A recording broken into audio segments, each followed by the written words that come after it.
지난 강연에서는 미국 패권의 변화랑 혼돈의 시대의 특성이 어떻게 진행되는지에 대해서 다뤘습니다.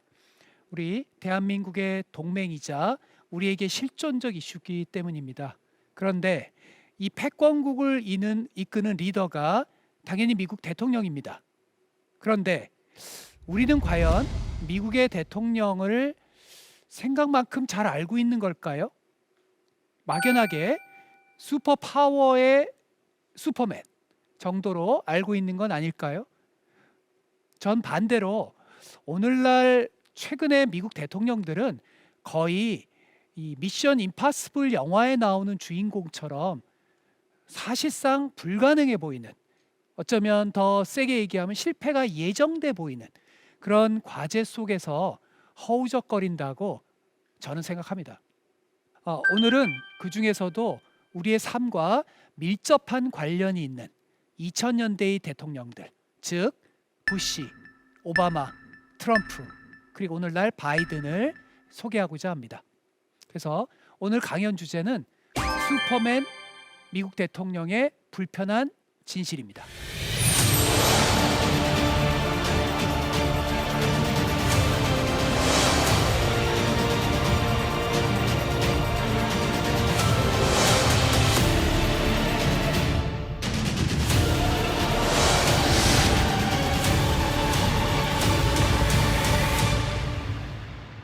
미국 대통령의 의사결정을 이해하려면 그들이 어떤 환경 그리고 어떤 각각의 인물의 특성을 가지고 있는가를 알아야 합니다. 저는 이를 세 가지로, 그러니까 시대의 어떤 물결 속에 있는가, 그 대통령이 진보이든 그 대통령이 보수이든 함께 그 자장 안에서 움직이는 그 시대의 흐름, 그리고 그 모든 대통령이 구조적 혹은 제도적 가지고 있는 제약들, 그리고 각각의 인물 유형들, 이 세 가지 안경을 동시에 써야 시대의 흐름도 보이고 각각이 처한 제약도 보이고 그 제약 속에서의 다양한 색조, 약간씩 달라지는 색조를 한꺼번에 이렇게 넓고 깊게 볼 수가 있습니다. 그래서 먼저 이 세 가지 흐름 중에서 중요한 건 시대의 제약입니다. 그리고 그 시대의 제약을 설명해 주는 하나의 키워드만 고르자면 저는 9.11 테러를 고르겠습니다. 물론 미국의 시대를 구분하는 여러 가지 방식이 있을 수 있죠. 흔히 코로나 전과 코로나 후 그렇게 구분하기도 하잖아요. 저는 다양한 구분법들 중에서 특히 9.11 전과 9.11 후로 구분하는 이 접근법에 관심이 많습니다. 미국이란 나라는 9.11 이전에는 본토가 침략될 수도 있다라는 상상을 잘 하지 못하죠. 소말리아에 혹은 이라크에 이런 전쟁에 대해서는 CNN에 그 내용이 나오지, 미국의 본토에 침략되거나 테러리스트 이런 건 잘 상상을 못했죠. 물론 과거 역사 속에는 있었지만 백악관이 침탈당하기도 했지만 그거는 오래전 역사죠. 그런 점에서 자신의 본토라는 거는 거의 불가침의 영역이라고 생각했던 미국인들의 정신세계에 9.11 테러라는 건, 그거는 수십 년이 가는 충격이죠. 근데 이게 우리는 사실 잊었는데요. 어쩌면 이것은 성공의 역설이기도 합니다. 걸프전 기억나시나요? 이 걸프전 하나의 이 전쟁으로 미국은 과거의 트라우마를 완전히 날려버립니다. 그러니까 미국의 역사를 공부하면 베트남 전쟁으로 인한 미국이란 초강대국이 패배할 수 있다는 것, 이게 상처로 남거든요. 그 이외 모든 외교 정책의 그림자처럼 드리워집니다. 근데 걸프전으로 이 상처가 다 사라집니다. 왜? 쉽게 전쟁에서 이기면서 그래, 우리는 이제 베트남전 잊어도 돼. 이제 우리 앞으로의 미래는 미국이란 나라를 우리 스스로 자랑스럽게 제국이라고 불러도 돼. 우리의 하이퍼 파워 앞에서 어떠한 분쟁도 우리는 쉽게 해결할 수 있어. 이렇게 생각을 한 거죠.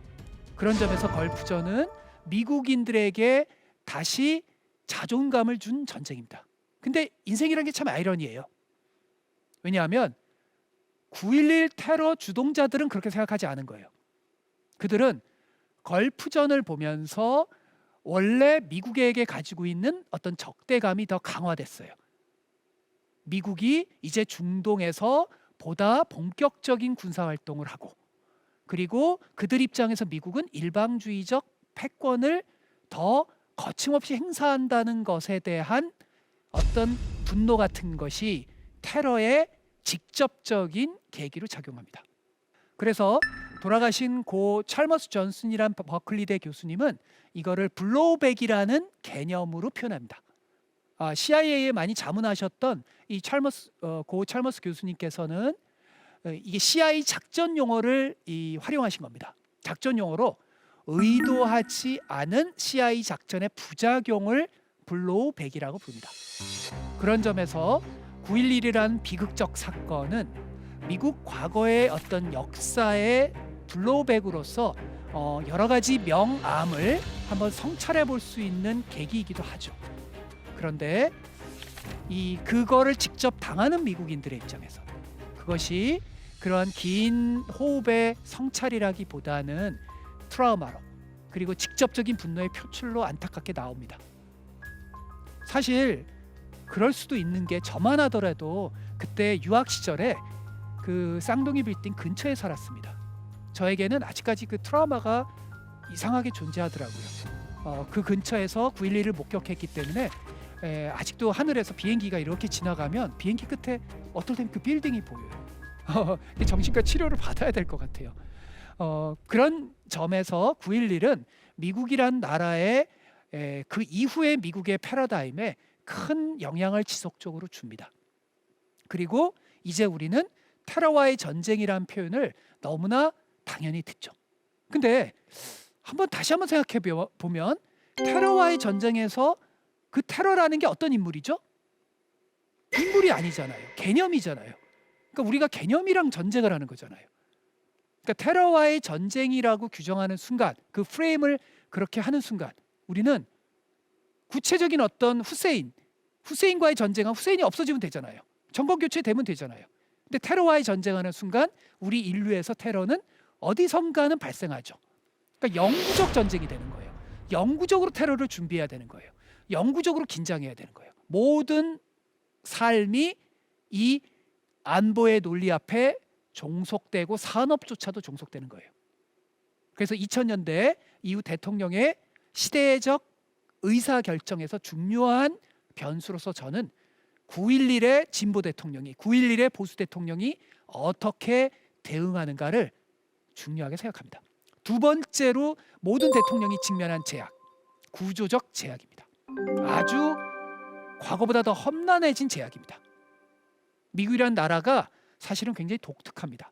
하나의 국가이기도 하고 전 세계를 자기 품속에 품고 있기도 합니다. 비유하자면 과거 파리드 자카리가 비유했나요? CNN의 이 정치평론가, 북유럽과 중동이 한 국가 내에 존재합니다. 생각해 보세요. 우리는 서울에 살든 부산에 살든 대구에 살든 뭐 정치적 차이는 있을지 모르지만 덴마크와 사우디아라비아와 같은 정도의 다른 느낌으로 다른 지역에 이동하지 않잖아요. 미국은 그런 느낌이 듭니다.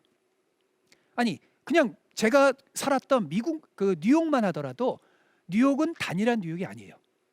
제가 맨하탄에서 딸을 키울 때는 그 학교는 국기에 대한 맹세라는 개념 자체를 아예 상상할 수 없습니다. 어느 학부모가 우리도 국기에 대한 맹세 이런 거 해야 되지 않습니까? 하면 갑자기 아마 왕따 당할걸요? 맨하탄의 그 학교는 굉장히 진보적인 학교입니다. 부모들이.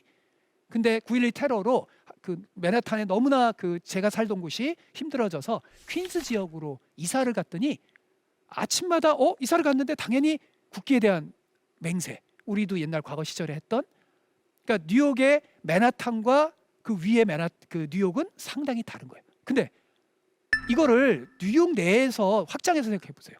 동부 뉴욕과 뉴올리안즈라든지 이런 데를 비교하면 가치와 라이프 스타일과 어떤 아젠다에 대한 관점들이 다르죠.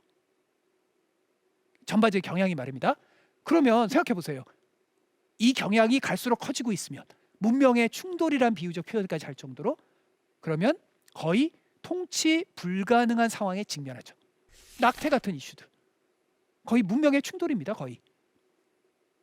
안정적인 통치 자체가 이루어지기가 어렵습니다. 다수 연합이 힘듭니다. 양극화가 심해지면 집토끼 서로 차지하는 게임이잖아요. 중도는 좁아들고. 그러면 매 선거마다 아슬아슬한 의석수를 겨우겨우 유지해가요. 그러면 여러분이 대통령이라고 상상해 보세요. 아슬아슬한 의석수, 다음 선거에서 한 석 차이로 질지도 모르는데 대담한 아젠다가 가능할까요? 가능하기 힘들어요. 과거 좋았던 시절은 지난 겁니다. 그리고 또 하나의 제약, 미국은 의회가 굉장히 강해요. 어떤 사람은 미국을 대통령 중심제라고 하는데 정확한 표현은 아니에요. 오히려 의회 중심제에 가깝습니다. 단지 대통령이 상징이고 훨씬 더 어떤 그 언론에 많이 나올 뿐이죠. 그리고 대통령과 자기 정당이 명령하는 관계입니까? 아니에요. 협력의 관계예요. 그래서 미국의 백악관의 회의를 보시면요, 개별 의원들 그 수백 명을 그 칠판 같은 데다 놓고, 오늘은 이 의원이 이 아젠다에 협력을 안 해줘, 이 의원 어떻게 설득하지? 같이 사진 찍어야 되나? 뭐 그 지역구에 뭘 해줘야 돼? 개별 의원 하나하나가 백악관 입장에서 굉장히 소중해요. 그 여론조사에서 조금 지지율 떨어지잖아요. 백악관 회의 비상 걸립니다. 뭐 조금 뭐 한 5% 떨어지면 천만의 말씀.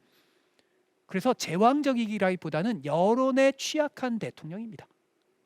그리고 미국의 대통령은 미국만 통치하나요? 아니죠. 처음에 이름 들어보지도 못한 곳조차도 개입해야 됩니다. 아무런 사전 지식도 없지 말입니다. 미국의 특히 대통령들은 중국과 달리, 유럽과 달리 사전 인턴 훈련이라는 게 없거든요. 인기 얻으면 갑자기 어느 날 졸지 스타가 되는 나라 아닙니까? 그러니까 실제로 어떤 회의에서는요, 백악관의 회의가 열렸어요. 분쟁 지역의 그 어떤 그 브리핑을 하는데 그 참모들 중에 일부가 근데 그게 어디야? 이 코소보가 저기란 얘기야? 보스니아가 여기야? 하고 그 처음에 논쟁을 합니다. 그런 거예요. 미국이란 나라가 유라시아 끝에서 끝까지를 그 전 지구적 네트워크를 지배하다 보니까 많은 경우에 개입을 해야 되는데 그 개입하는 나라가 어딘지 중학교 고등학교 때 배운 적이 없거든요. 그러니까 저는 미국 대선 후보들이 대선 캠페인하면 신기해요. 그 모든 나라들 어떻게 이름을 외우지? 그런 거죠. 그리고 식민지도 없죠. 이제 돈도 많지 않죠. 국내 여론은 야, 너 국내나 잘해라 그러죠. 그러다가 대회 개입을 했는데 미군 한 명이라도 어디서 포로로 잡히거나 이러면 막 그거 가지고 방송들은 막 난리가 나죠. 저는 그래서 거의 미션 임파서블의 상황에 직면했다고 봅니다. 근데 이러한 제약 속에서도 조금씩 그 색조들이 달라지는 거예요. 개성들이 다 인물마다 다른 거 아니에요? 이 각각 달라지는 유형의 특성도 이해를 해야 됩니다. 그래서 시청자분들께서 최근 4명의 대통령의 유형을 굳이 제가 조금 뭐 갖다 붙여자면 트로이 전쟁에서의 그 행위자들의 유형과 비교해서 한번 설명을 드릴게요. 저는 이후에 다시 자세히 설명을 하겠지만 조지 W 부시 트로이 전쟁에서 그리스 동맹의 그 수장인 아가멤논 유형으로 구분을 합니다. 아가멤논 기억나시나요? 트로이의 왕자에 의해서 자신의 동생의 부인이 납치되잖아요. 근데 이 사람은 납치가 중요하지 않아요. 그냥 분노하는 척하죠. 그걸 핑계로 해상 패권 질서를 재편하려고 합니다. 뭐가 떠오르시죠? 부시가 이라크 침공한 게 그런 거죠.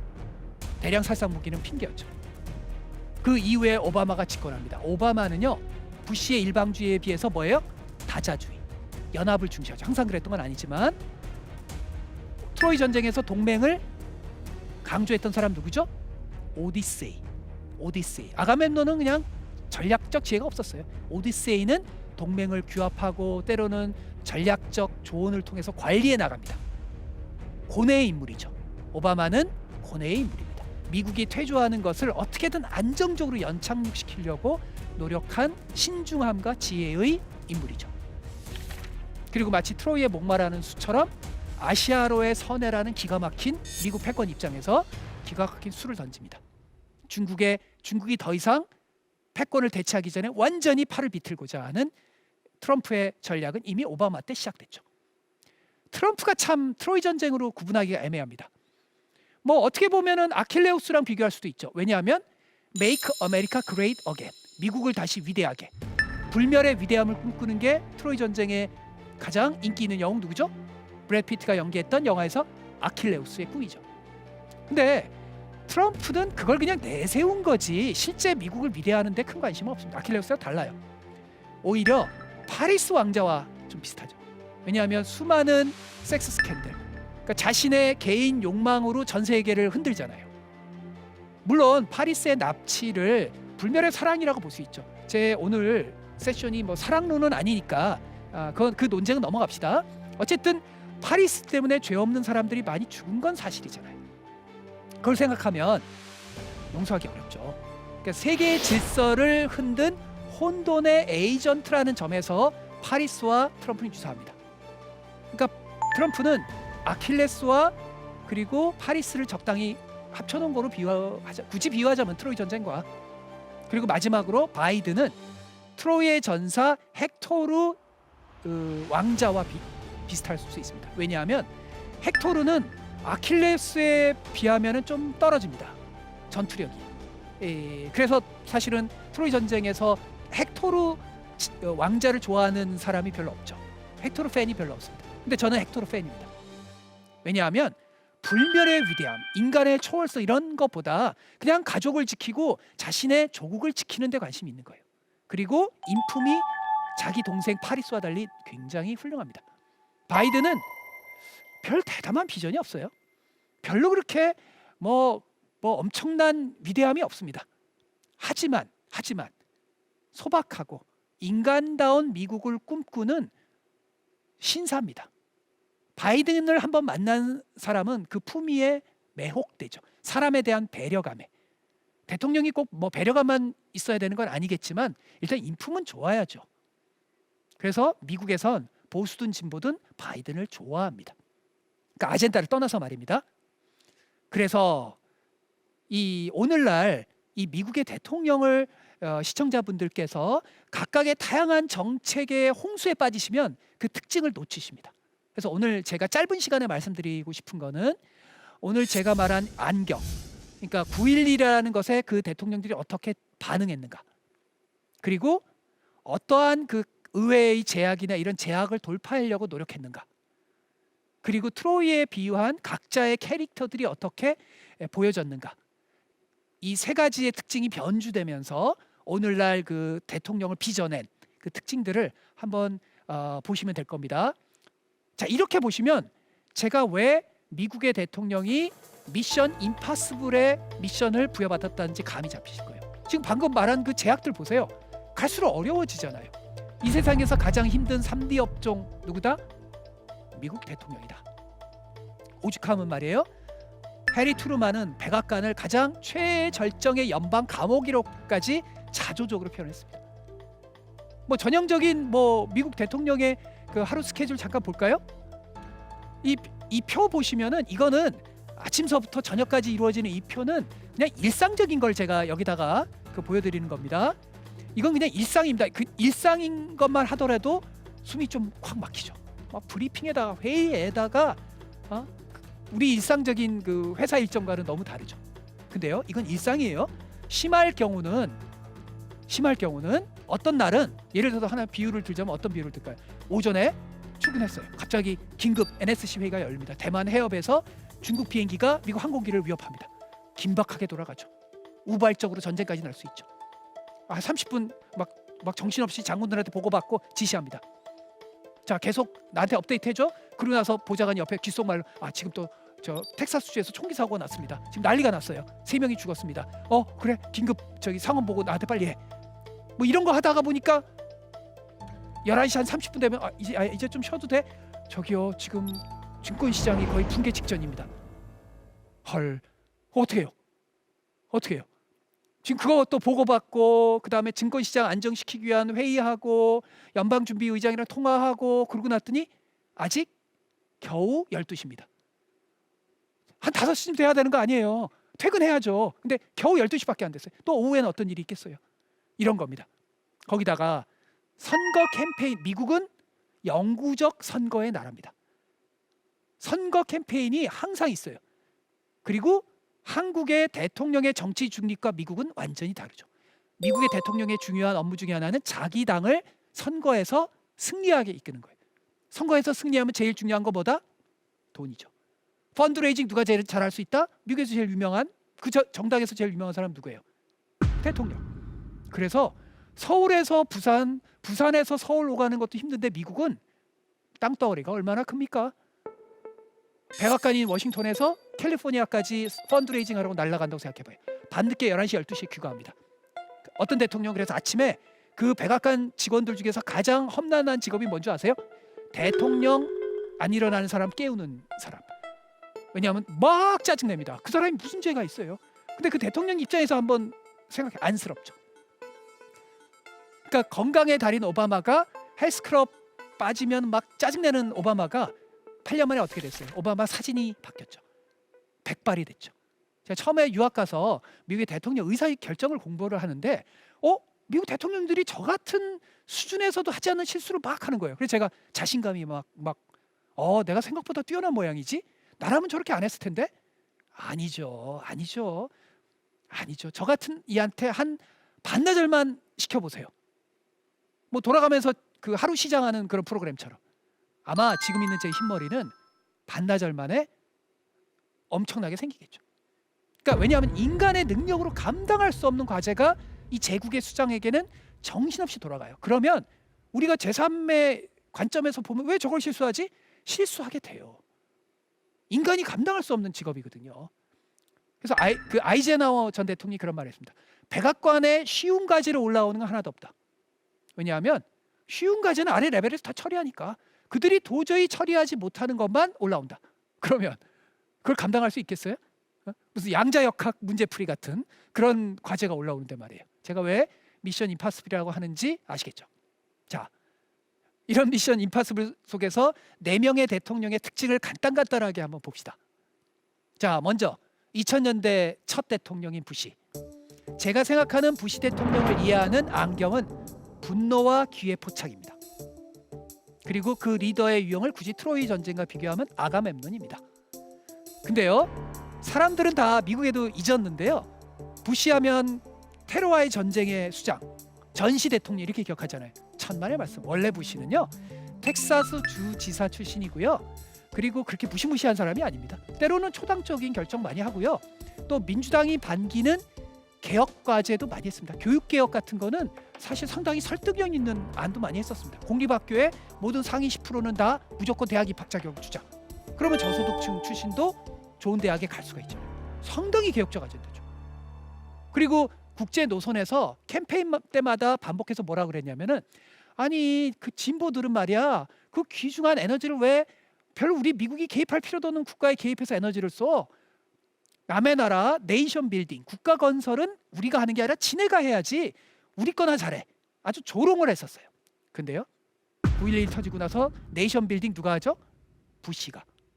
9.11이 터지니까 콘도리사 라이스 국무장관이 아주 중요한 발언입니다. 이 발언 기억하셔야 됩니다. 이 기회를, 전쟁이 준 이 기회를 놓치지 말자고 말입니다. 아주 노골적인 발언이죠. 부시가 아가멤논이 되는, 트로이의 아가멤논이 되는 순간입니다. 그 기회를 통해서 해상 무역의 패권을, 질서를 교체하려고 했던 것처럼 이걸 통해서 중동의 질서를 완전히 재편하려고 합니다. 콘디보다 더 강경한 군사주의 외교안보 노선. 그때 누구였죠? 소위 신보수주의, 소위 네오콘이라고 하는 난폭한 패권을 추구하는 사람들이 이 기회를 놓치지 않으려고 합니다. 근데요, 사실은 그 이후에 비밀 자료가 해제되면서 많이 드러나고 있는데, 테넷 CIA 국장이 거의 40번 이상 부시에게 브리핑을 사전에 했었습니다. 9.11 터지기 전에. 근데 설마 하면서 놓쳤죠. 설마 하면서 많은 걸 놓쳤습니다. 그리고 9.11이 갑자기 터지면서 신경발작적으로 백악관은 반응하기 시작합니다. 심지어 무시무시한 독트린, 선제 공격 독트린을 추구합니다. 적이 더 성장하기 전에 예방적 공격을 해야 된다는, 이 영어로 얘기하면 프리벤션, 예방. 그러니까 상대가 미사일 ICBM을 쏘기 직전에 타격하는 그런 타격이 아니라 그냥 오래전에 예방을 해야 된다라는 그러한 선제 공격 독트린입니다. 영화 떠오르시는 영화 있지 않습니까? 스티븐 스필버그의 마이노리티 리포트 같은 노선이죠. 제가 만약 여기 손에 야구공이 있다면, 그리고 여기 책상이 있다면 이거를 야구공을 이렇게 굴리면 떨어지기 전에 잡죠. 왜 잡아요? 떨어지니까. 왜 이쪽에서 잡아요? 이쪽으로 떨어지니까. 따라서 반드시 이라크는 대량 살상 무기로 테러를 발생시킬 것이다. 따라서 그 전에 반드시 발생할 거므로 지금 체포한다. 마이너리 리포트 같은 얘기죠. 그리고 네오콘의 대표 중 하나인 폴 울포위츠 부장관, 아주 악명 높은 그 당시 강경 군사주의의 대표입니다. 이라크에 대량 살상 무기가 있다고 얘기합니다. 나중에 진실이 아니었죠? 거짓말로 밝혀집니다. 근데 더 놀라운 건 뭔지 아십니까? 천연덕스럽게 엘리트는 그건 그냥 핑계였어 라고 하는 무시무시한 말을 합니다. 거짓말할 엘리트의 권리를 옹호합니다. 원래 이게요, 네오콘의 신보수주의 철학적 대부인 시카고 대학의 저명하신 철학자 레오 스트라우스의 이론이기도 합니다. 엘리트의 어떤 특권 같은 좀 무시무시한 주장이죠. 이들은 콜린 파월 합참 의장 같으신 합리적 보수, 존경하는 전쟁의 영웅을 경멸합니다. 이게 이해가 되시나요? 그 걸프전을 승리로 이끌고 한 전쟁의 영웅인데 저 사람은 너무 유약해. 전쟁의 영웅에게 그러면서 회의에서 왕따시킵니다. 그리고 콜린 파월 합참의장이 유엔 대사로 임명된 다음에, 유엔 대사면은 전 세계가 존경하니까요. 저도 콜린 파월 의장의 팬인데요. 그런데 유엔 대사 시절 그들이 준 이라크에 대량 살상 무기가 있다라고 하는 거짓 정보를 믿을 수밖에 없잖아요. 자체 정보기관이 준 거니까. 그걸 통해서 유엔에 나가서 이라크를 침공해야 되는 전쟁을 합류합니다. 지금까지 이 장군, 이 명예로운 장군이 최악의 5점을 남기면서 퇴역하죠. 근데 더 큰 문제는 말입니다. 더 큰 문제는 전쟁의 원래 목적이 어디론가 사라지고 다른 목적이 생깁니다. 원래 아프간 미국이 침공하는 건 뭐 때문에? 빈 라덴을 은닉한 아프간에 대한 응징 아닙니까? 하지만 9.11 테러가 후세인이 한 건 아니거든요. 아프간의 미군은 잊혀지고 이제 미국은 이라크 후세인으로 아프간은 잊혀진 전쟁이 됩니다. 갑자기 모든 초점이 이라크로 넘어갑니다. 이라크 입장에서는 미치고 한장한을 노리시죠. 왜냐하면 농약 살포형 경비행기밖에 없는데 이걸 대량 살상 무기라고 하니 아닌 걸 긴 거는 보여주지만 아닌 걸 어떻게 보여줘요? 미칠 노릇이죠. 사람들은 아프간을 잊고 이라크의 공격의 분위기가 생기기 시작하죠. 그리고 미국이 잊은 아프간은 안정화가 되지 않아서, 충분한 자원이 투여되지 않아서 혼돈으로 빠집니다. 그리고 남의 나라 국가 건설에 그토록 혐오감을 표현했던 조지 W 부시가 이제 놀랍게도 자기가 비난했던 빌 클린턴처럼 네이션 빌딩, 아프간의 하루하루 국가 건설, 심지어 선거 관리까지 미군이 관장하게 됩니다. 다만 부시 대통령이 이걸 잊었을 뿐이죠. 그래서 어느 날 부시 대통령에게 아프간 현지 사령관이 보고하러 백악관에 들어옵니다. 일정을 비서실장한테 보고받아요. 그 부시 대통령이 누가 온다고? 그게 누군데? 라고 합니다. 자기가 파견한 아프간이랑 어마어마하게 중요한 전쟁을 지휘하는 장군인데 그게 누군데 그러는 거예요. 믿어지십니까? 저는 다 사실만 얘기합니다. 근데 믿어지시가 이게 사실이라고 하기에는 그 슈퍼 파워의 어떤 대통령이라고 하기에는 믿어지지가 않잖아요. 결국 부시의 국내 국제적인 전략적 판단과 오판의 근저에는 9.11 테러가 준 공포, 불안 혹은 기회가 도사리고 있는 겁니다. 하지만 이 기회는 역으로 이후 미국 대통령들에게 악몽이 되죠. 하지만 미국인들이 새로운 꿈을 꿀 수 있는 기적이 일어납니다. 누구? 오바마 대통령. 2008년 집권한 오바마는요, 마치 미국의 새로운 장이 열린 것처럼 당시로서 느껴졌습니다. 당시에 하이드 파크에서 오바마의 캠페인이라는 건요, 이거는 마치 퀸이 돌아왔나 하는 정도로 어떤 열광의 도가니, 팬덤의 도가니죠. 왜냐하면 불가능해 보이는 후보이기 때문입니다. 예를 하나 들어드릴까요? 미국과 수십 년에 걸친 지리한 갈등의 그 남미의 국가 어디죠? 쿠바. 쿠바의 독재자 카스트로가 하도 미국과 이 수교를 서로 하려고 밀고 땡기다가 뭐 미국도 책임 있고 쿠바도 책임이 있고 그러다가 결국 안 되고 안 됐죠. 그래서 어느 날 좌절해서 이런 말을 한 거예요. 야, 미국에 흑인 대통령이 들어서고 그리고 뭐 남미 출신의 뭐 교황이 들어서고 이러면 그러면 뭐 미국과 국교 정상화가 되겠지 뭐. 이게 그렇게 조건이 마련돼야 된다는 얘기가 아니에요. 그러니까 불가능하다는 예를 든 거예요. 근데 두 가지가 다 돼버렸네. 두 가지가 다 돼버린 거예요. 더구나 미국의 그 당시 애국의 아주 광풍이 부는 시대에 이라크 전쟁을 반대하는 후보가 대통령이 된다? 주류 정당인 민주당에 말도 안 되죠. 말도 안 되죠. 심지어 민주당의 주류 대표적인 후보인 힐러리 여사. 힐러리 여사는 이라크 전쟁을 찬성했고요, 반대했고요. 적극 찬성했습니다. 백지 수표를 줬어요, 부시에게. 그게 나중에 힐러리 여사의 발목을 잡죠. 근데 오바마가 당선된 일이 발생하는 일. 힐러리라는 무적 함대가 침몰하는 일이 발생하는 거예요. 그 당시로서는 진짜 기적인 거죠. 근데 그 당시 많은 이들이 기적에 취해서 놓친 게 있죠.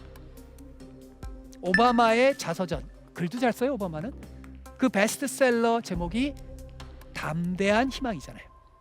근데 그 자서전의 제목은 그랬는지 모르지만 오바마의 국정 운영의 책을 제가 저보러 쓰라 그러면 저는 담대한 희망이라고 쓰지 않고 고뇌와 관리라고 쓰겠습니다. 이게 오바마 시대의 키워드입니다. 자, 트로이 전쟁에서 누구와 비슷할까요? 생긴 건 뭐 아주 막 역동적인 그러한 뭐 아킬레우스 같이 생겼어요. 근데 이 사람의 속을 들여다보면, 오바마의 머릿속과 가슴속을 들여다보면 이 사람은 한 30년 40년 나이를 플러스해야 돼요. 나이든 지혜로운 노인 같아요. 이 사람의 DNA가. 오히려 반대의 당시 부통령인 바이든 부통령은 굉장히 현자 같은 느낌이 있잖아요. 영화 배우 같은 데서 만약 출연하면 지혜로운 스타워즈에서 그 지혜로운 현자 같은 느낌이잖아요. 근데 반대예요. 오히려 이 사람은 나이가 훨씬 많은데 젊은 혈기, 역동성, 막 그냥 감정의 그 기복이 있어요. 아, 이거 빨리 결정하지 뭐해? 근데 오바마는 아, 글쎄 나 내일 결정하면 안 돼? 그럼 바이든이 아니 지금 결정하면 되지 뭘 이렇게 생각이 많어? 아니 내일 결정할게. 이게 완전 바뀐 거예요. 우리가 흔히 생각하는 거와 반대입니다. 오바마는 인생의 연륜과 지혜가 있어서 트로이 전쟁의 전사로 비유하면 오디세이예요. 부시처럼 어리석게 일방주의적으로 난폭하게 안 해요. 동맹을 설득하고 독일의 메르켈과 호흡을 같이 하고 하는 동맹 규합에 능한 오디세이와 비슷합니다. 당시 미국과 전 세계는 젊지만 지혜와 배려심을 갖춘 공감의 대통령, 그에게 환호성을 지르고 새로운 시대가 열렸다고 합니다. 실제로 그는 G20 같은 틀이 오바마 시절에 많이 강화됐죠. 그리고 쿠바, 국교 정상화, 이란과 불가능해 보이는 이란과 적성 국가인데 합의까지 합니다. 물론 북한 문제는 반기했지만 하지만 담대한 비전을 펼치기 어려운 제약이 거대했습니다. 그간 미국의 90년대 신자유주의 시대에는 고삐 뿔린 자본의 힘이 강화되고 투기가 아마 거품이 생기고, 제가 그 1강에서 이 서프라임 모기지 같은 얘기를 드렸죠. 과잉 자본이 갈 데가 없어서 부동산 광풍으로 이어졌다는 말씀 드렸죠. 내 집을 갖자라는, 그건 보수 대통령도 마찬가지고 진보 대통령도 마찬가지입니다. 빌 클린턴 민주당 대통령이잖아요. 거기도 그 부동산 환상 부추겼어요. 진보도 부추겼고 보수도 부추겼습니다. 내 집을 갖자 이런 환상을 붙여서 저소득층에게 서프라임 모기지. 그 사태가 터지고 그 당시 그린스펀 연방준비위 의장은 그 전까지만 하더라도 미국은 이제 대공황이 안 발생해요. 탁월한 조정과 규제가 가능해요. 그랬나요? 2008년 그린스펀을 비웃기나 하듯이 전대미문의 위기에 봉착하죠. 중국에게 조롱당하죠. 실제 그 위기가 그 당시 그 느낌이 어땠냐면요. 미국에서 백악관 내 회의 아젠다 중에 하나가 은행 국유화였습니다. 그게 상상이 가십니까? 은행 국유화라는 건요, 소비에트 시절 레닌의 구호였어요. 사회주의론의 아젠다란 말입니다. 그것을 가장 자본주의의 최첨병 미국에서 은행 국유화를 논의해야 될 정도로 자본주의가 흔들린 거예요. 하지만 오바마는 점진주의자라 그랬죠. 은행을 급격히 국유화하기보다는 스트레스 테스트를 통해서 구제 금융 조치를 하고 옥석을 가려냅니다.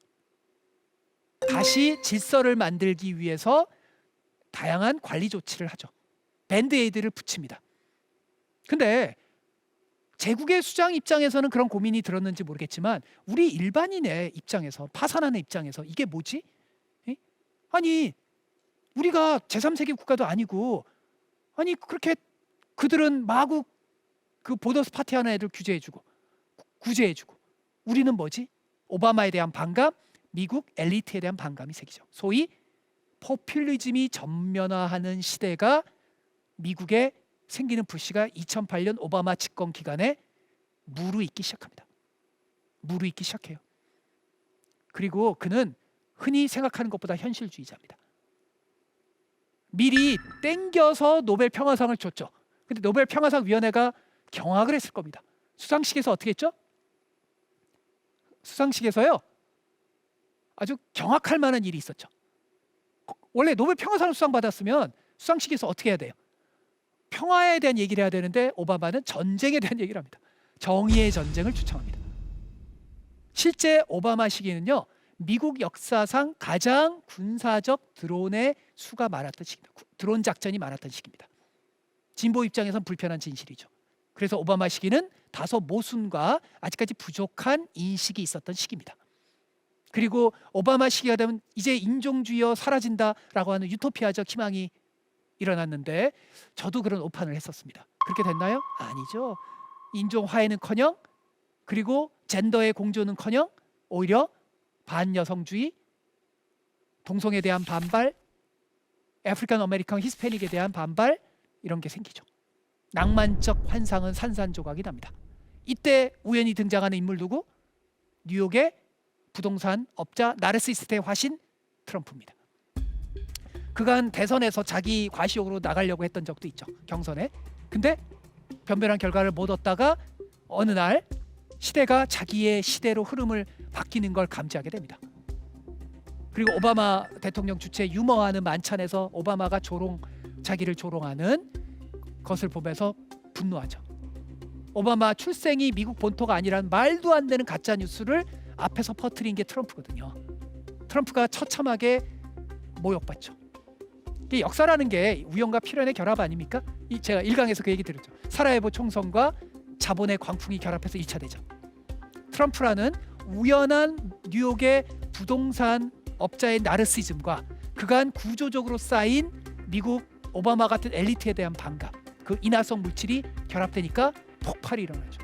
바로 우파 파퓰리즘의 시대가 미국과 영국에서 브렉시트를 비롯해서 전 세계에 일어나기 시작합니다. 한국만 그 당시 광풍에서 예외였죠. 오바마가 퇴임을 하니까 그 당시 메르켈 수상이 눈물을 흘렸다 그래요. 눈물을 지었다 그래요. 왜? 이제 누구랑 의논하지? 이 혼돈으로 가는 세계 질서를 관리해야 되는데 오바마와 같은 로마의 마치 귀족 키케로와 같은 지혜를 갖춘 인물이 이제 없어요. 누구랑 의논해야 되지? 그녀가 트럼프를 만나는 생각만 해도 그녀로서는 끔찍하죠.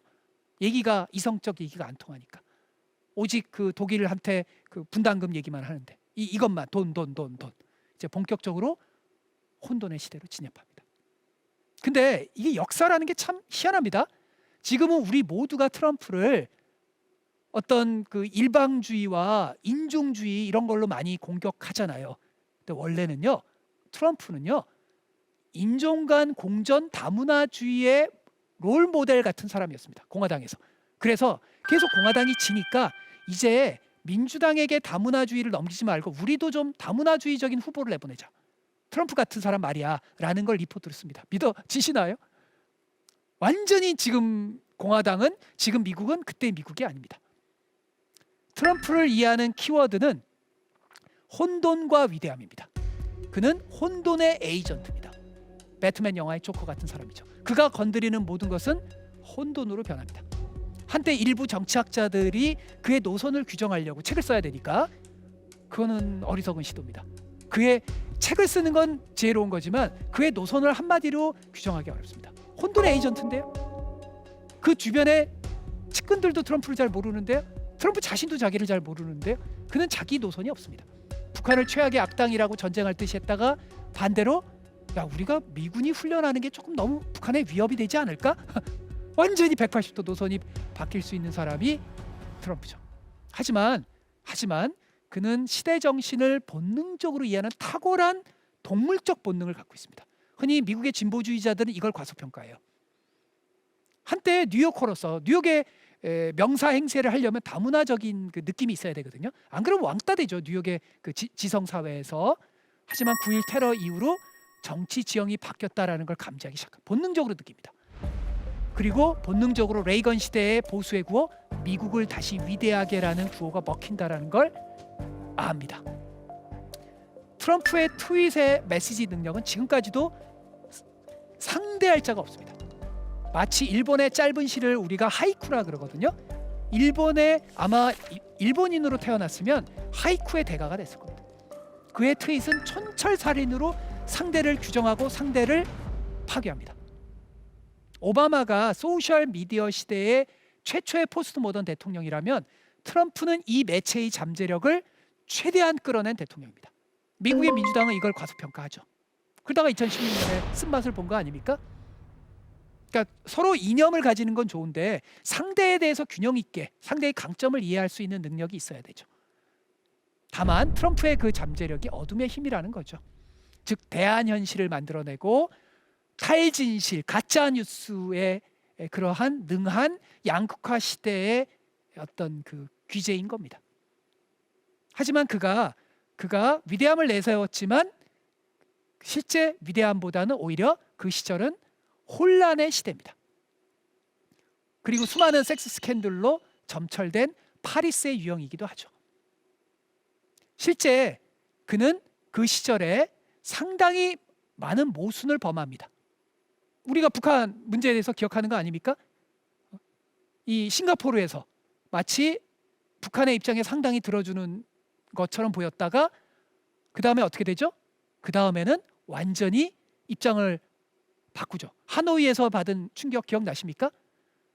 그러니까 혼돈의 시대에 맞는 광인일 수는 있어도 매드맨 티오리라 그러죠. 미친 척 해야 된다. 그래서 혼돈의 세상을 만들긴 했는데 그러나 혼돈 속에서 질서를 부여하진 않았죠. 심지어 동맹들에게도 팔을 비틀었고 그러다 보니까 사실상 그의 노선은 혼돈이 가득 찹니다. 중국과 친중 노선을 했다가 그 다음에 중국에게 남북한 패권을 휘둘렀다가 그리고 또 인도 태평양 전략과 쿼드 같은 거 이런 또 탁월한 미국 패권 입장에서 전략을 추구하기도 하고 중동에서 이란을 압박했다가 다시 또 이 이스라엘과 아랍에미레이트 간에 아주 교묘한 협상을 이끌어내기도 했다. 그러니까 아주 그 혼돈의 인물입니다. 그리고 또한 많은 부분을 퇴행시켰죠. 기후 오바마 시절에 잘 시작했던 파리 기후변화 협약을 탈퇴하고 미국에서 기후 대응을 거꾸로 시계를 돌렸죠. 그런 점에서 이 트럼프 시기를 이해하는 그 핵심 키워드는 바로 이 모순, 혼돈 이런 걸로 이제 이해하실 수 있습니다. 이 혼돈의 시대를 다시 질서의 시대로 만들고자 하는 사람이 등장하죠. 바로 우리가 오늘 날 살고 있는 바이든입니다. 바이든의 키워드는 한마디로 가치와 견제입니다. 그의 유형은 트로이의 헥토르 왕자와 가깝습니다. 즉 위대함을 꿈꾸기보다는 그가 살고 있는 공동체를 조금 더 인간적인 공동체로 만들고 가치에 헌신하고 어떤 절제 인품 이런 캐릭터입니다. 동맹을 규합하는 오디세우와도 조응되는 측면이 있고요. 자유주의 동맹의 복원을 꿈꾸는다라는 점에서 그게 그의 핵심 화두 아닙니까? 그리고 예측 가능한 질서. 동맹이 규합해서 자유주의 국가의 새로운 질서를 구축하고자 하죠. 그리고 미국의 혼. 처음에 미국 전략가들이 혼? 그게 뭐야? 그게 대선 캠페인 구호야? 그건 구호가 되긴 너무 추상적이잖아.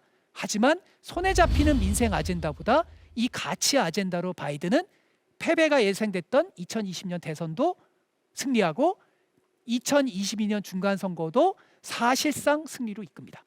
이 가치의 리더십이라는 화두로 바이든을 이해하면 바이든의 모든 정책이 이해하기가 쉽습니다. 그리고 그의 노선은 가치는 가치인데 전통적인 민주당의 가치가 아니라 새로운 가치입니다. 뉴 노멀의 가치입니다. 어떤 가치? 신냉전의 가치.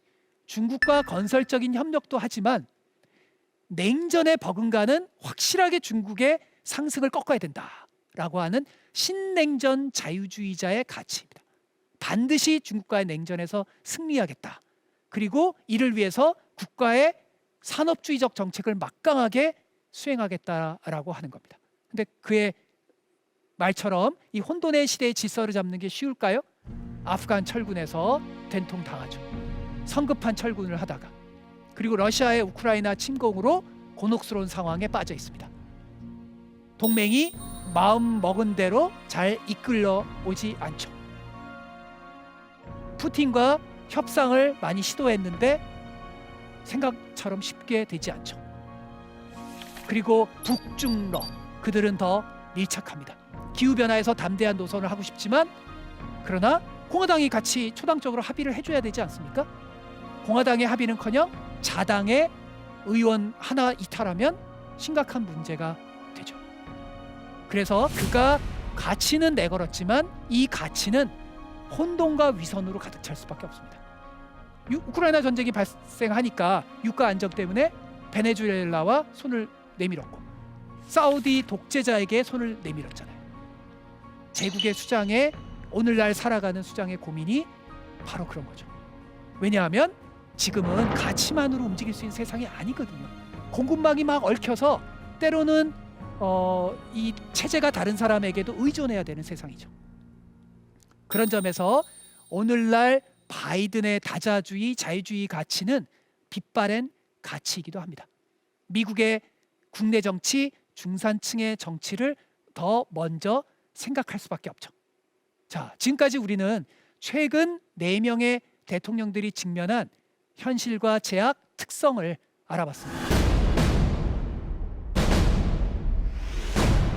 기존 미국적 가치를 지키려는 대통령이 당선될 겁니다. 혹은 좀 더 소프트한 예측 가능한 트럼피즘의 대통령이 당선될 겁니다. 이들이 교차하면서 당분간 미국 질서가 혼돈과 균열과 비틀거림 속에 갈 겁니다. 그리고 미국의 자유주의에 대해서 상당히 비판적인, 좀 더 미국을 덴마크식 국가로 가고자 하는 좌파들도 조금씩 성장하고 있습니다.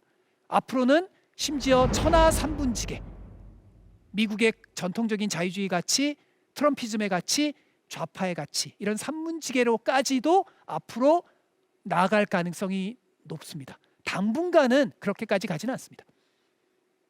이 미국의 대통령은 세계의 대통령이기도 합니다. 이들은 기후, 반도체, 대만, 북한 등 이슈에서 중요한 의사결정을 합니다. 인플레 감축, 하노이 정상회담에서 우리는 충격을 받았죠. 달라진 미국 대통령에 대해서 우리는 깊게 알아야 됩니다. 이번 강연에서 저는 슈퍼맨이라고 생각했던 미국 대통령이 직면한 미션 임파서블의 현실에 대해서 살펴보았습니다. 그리고 각 유형들이 어떻게 이에 적응하고 실패하는지를 봤습니다. 이 4명의 대통령들을 살펴보면 미국은 앞으로도 누구도 대담한 리더십을 발휘하기 힘든 어려운 제약 속에서 부단히 비틀거릴 것으로 보입니다.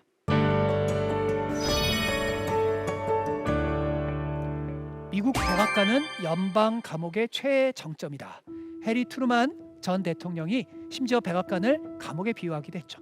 흔히 우리가 언론과 영화에서 보는 백악관은 화려한 연회 등으로 가득 찬 매혹적 공간이죠. 하지만 사실은 거기서 살고 있는 대통령에게는 하나의 감옥이자 3대 업종입니다. 때로는 대통령직의 운명이 걸린 빈라덴 암살 작전 여부를 최종 결정해야 하죠. 그 결정으로 자기의 대통령직을 잃을 수도 있죠. 때로는 자기 결정으로 수만 명이 복지 혜택을 잊고 거리에 몰리기도 하죠. 이러한 불안, 고뇌, 고독, 오만과 오판, 기회와 제약, 이것을 포괄적으로 이해하는 것이 한반도를 살아가는 우리 대한민국과 전 세계에 너무나 중요합니다. 우리가 미국과 세계를 향한 인텔리전스, 즉 지성의 근육을 부단히 키워야 하는 이유입니다. 지금까지 대한민국 최고의 강연 최강 1교시 안병진이었습니다. 고맙습니다.